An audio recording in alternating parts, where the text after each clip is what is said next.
And we start, hopefully, our final video of our never-ending videos on 1-11, atoms, elements, compounds, and mixtures.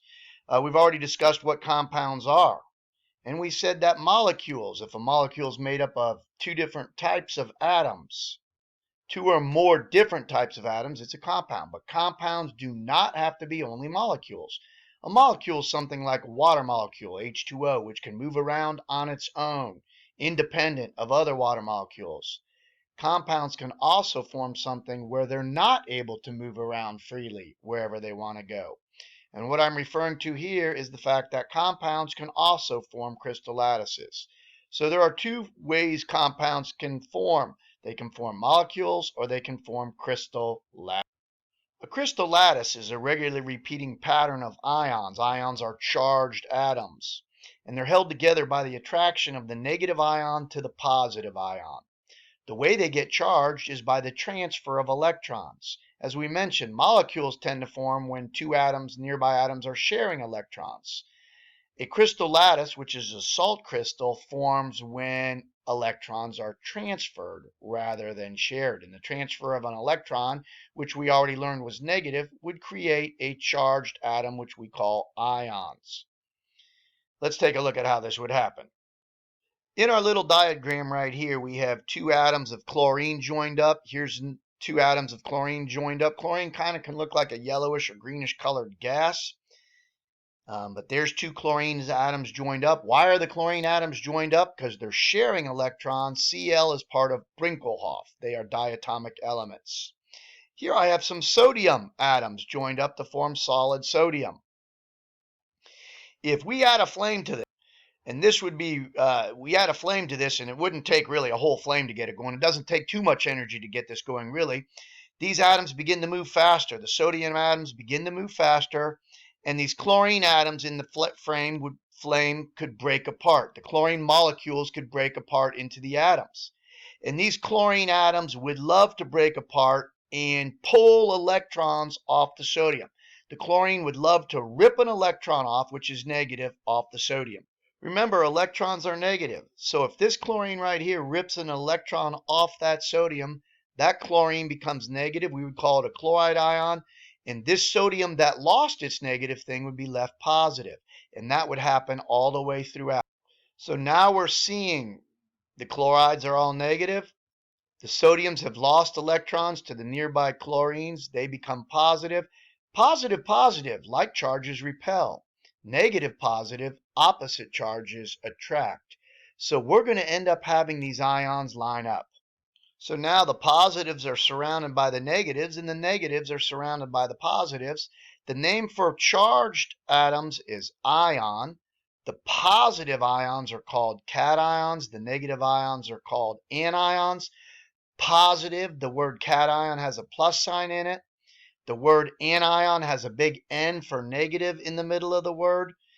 That's one way to remember it. The other way to remember it is cation is cats. Cats have paws, positive. But they've lined up and they're no longer free to move wherever they want because the positives are locked in place by the negatives are locked in place by the positives. We formed a regularly repeating pattern of ions. That's called a crystal lattice. Sometimes slang, it's just called a salt crystal. This is a salt. It can't move. It's a solid. It's kind of locked into place. So when two different atoms join up, two or more different atoms join up, and they're sharing and they're going around together as a unit, it's a molecule. If electrons are transferred from a metal perhaps to a nonmetal, the nonmetal, like chlorine, gets negative. The positive one left behind is the metal.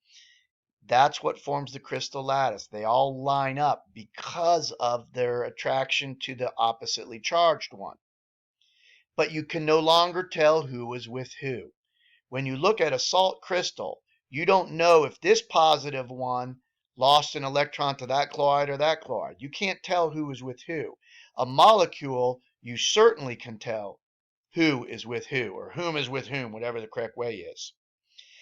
A formula unit is the regularly repeating pattern of the salt crystal. So in our salt crystal right here, in our crystal lattice, For every one positive sodium, we have one negative chloride. So our repeating pattern here, our formula unit is for every one sodium, there's a positive chloride. Our formula unit is a Na positive and a Cl minus. So there is our formula unit of the sodium chloride. This would also be a formula unit right down here. This is a formula unit of it. This is a formula unit of it. This is a formula unit of it. The formula unit is just showing you it goes positive, negative, positive, negative. Now, what would the formula be for this? The formula for this, we want to tell how many sodiums there are for every one chloride. Our formula unit has one positive and one negative. So that is our repeating pattern. We do not want to announce that there are 4 sodiums and 4 chlorides in here. We don't want to write the formula as Na4Cl4 because we know for every one of these there's one of those. So we want to use what's called an empirical. So our empirical formula for this, empirical formula is the name of a formula which is just telling you the ratios of the atoms or ions in something. In other words, it's reduced. We would not want to write this Na4Cl4. We want to just write it NaCl. We just need to know for every one sodium, there's one chloride. So it gives the ratio of positive to negatives. The empirical formula is different than a molecular formula. A molecular formula gives you the kinds of atoms that have joined together on a molecule, and it is not reduced. So molecular formulas are used for substances that form molecules. An empirical formula is generally used for substances that form these charged ions, which we call salts, salt crystals, or crystal lattices. We use empirical formulas for that. So if we're looking at our notes, molecular formula gives you the types of elements in a molecule, the numbers of each atoms that have joined up to form that molecule. It's not reduced. So for instance, sugar or glucose is C6H12O6. That means on a sugar molecule there are 6 carbons, 12 hydrogens, and 6 oxygens. We don't want to reduce it because the molecular formula wants to tell us how many atoms of everything are on the molecule. An empirical formula is used not for molecules most of the time. It's generally used as a way to represent what is in a salt, such as sodium chloride. Sometimes we would use it for a molecular substance. So we already learned that glucose is C6H12O6. An empirical formula, the word empirical means simple, simplest formula you can get out of that. So we would reduce the C6H12O6. 6 goes into 6 one time, 6 goes into 12 two times, 6 goes into 6 one time. If we reduce that by dividing these all by 6, we would get CH2O. The empirical formula for that sugar would be CH2O. But generally, we use them for salt crystals. It wouldn't make sense to write a molecular formula for a salt because the salt is not a molecule. Now, we mentioned what the positive ion is. It's a cation. The negative ion is an anion. I remember because the word cation has a positive sign in it. The word anion has an N, which is negative, positive, N for negative. The positive sign right in the middle reminds us that. Some people remember cats have paws, positive. Now, if we look back at this salt crystal that we have, this would be sodium chloride salt. This is pure. You're like, no, no, no, no, it's not pure. Because we have sodiums, that's one type of thing, and we have chlorides, that's a second type of thing. That's not pure. No, it is pure. Because these sodiums ions are chemically bonded to these chloride ions. So the only thing here is sodium chloride. There's nothing else here. These are joined together chemically. It is pure. It is a compound. If we put something else near here that is not sodium chloride, then it would be no longer pure. So let's say, for instance, that I throw that salt in water. Here's our water molecule again, 2 hydrogens, 1 oxygen. Now it's not pure anymore because I have water molecules and I have a salt crystal. In fact, these water molecules will pull this salt crystal apart. The oxygens will start pulling on the positive sodiums and it will try to pull this salt crystal apart. This, when it pulls that apart, we now would have a mixture. Mixture is two or more different substances put together. I have the salt, sodium chloride, that's one substance. I have the water molecules, that's another substance. It's a mixture. And these water molecules will pull that salt apart. So now we can see here it is pulled it apart. The sodium chloride was all lined up there. The water molecules shredded it apart, yanked it apart, but it's still a mixture because I have the water molecules and I have the sodium ions still floating around. I have the chloride ions floating around.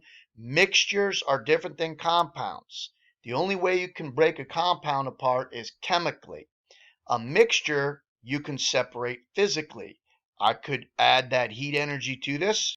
I could bring in a nice flame, start heating this thing up, and evaporate off the water molecules, and the salt would be left behind, reforming once again our salt crystal. So the difference between a compound and a mixture. Compounds are two or more different elements that have chemically joined together, either sharing electrons and forming a molecule, or transferring electrons and forming a crystal lattice or a salt. Mixtures are stuff that is just placed together and they are not chemically joined. They are just around each other. In order to separate a compound, you would need a chemical reaction. In order to separate a mixture, you would not need a chemical reaction. You could do it physically. So mixtures are just blends of substances that are placed together. When the water pulled apart the salt, we made salt water. We did not form a new compound. We did not see evidence of a chemical reaction. We did not see fizzing, bubbling. We did not see flames. We did not see smoke or anything like that, a flash of light. We wouldn't have seen evidence of a chemical reaction occurring. So taking a look at this graph right here, what are we seeing? Well, right here in container 1 is a mixture because I have these things and these things. These are joined up. The triangles are representing one type of atom. The circles are a type of atom. The squares are a type of atom. But inside here, I have two or more different things. I have this compound, and then I have these squares. Those are atoms. That's an element. A mixture is two or more things placed together, not joined. I could separate this then physically by pouring it through a filter paper or by heating it and evaporating one thing. But I can separate it into these things and these things. This would be pure right here. This container would be considered pure because the only thing I have in here are those squares. One type of thing in there means it's pure. One example of that would be an atom. Down here in this container, I have the circles that were joined with the triangles. This would also be pure because there's only one type of thing. These are joined, two or more different atoms or two or more of the same atoms joined where they're going around together and not lined up. That's a molecule. If they were lined up, triangle, circle, triangle, circle, triangle, circle, triangle, circle, then it would be a crystal lattice. But this would be a molecule, this would be a molecule, and this would have to be a compound. Together in here, we would have a compound. If I did a chemical reaction to separate the compound, I would need a chemical reaction to break the triangles off and to have those circles separated. If I only had triangles, it's pure. If I only had circles in there, it's pure. If the triangles were joined up, it would be a diatomic element. Diatomic means two of the same atoms joined up. Here they're not joined up, so it wouldn't be diatomic. But here I would have only one thing. Here I would have only one thing. When you only have one of thing in there, whether those things are joined or not, it's pure. So this is pure as well because there's only one of those. The only thing in here are triangles on circles. The only thing in here are triangles. The only thing in here are circles. Pure just means one thing in there. So that's just a quick review of what we've learned in 1-11, which is a significant amount of things, a very important set of notes. If you have any questions, do not hesitate to set up a meeting on office hours or don't hesitate to ask on our Zooms.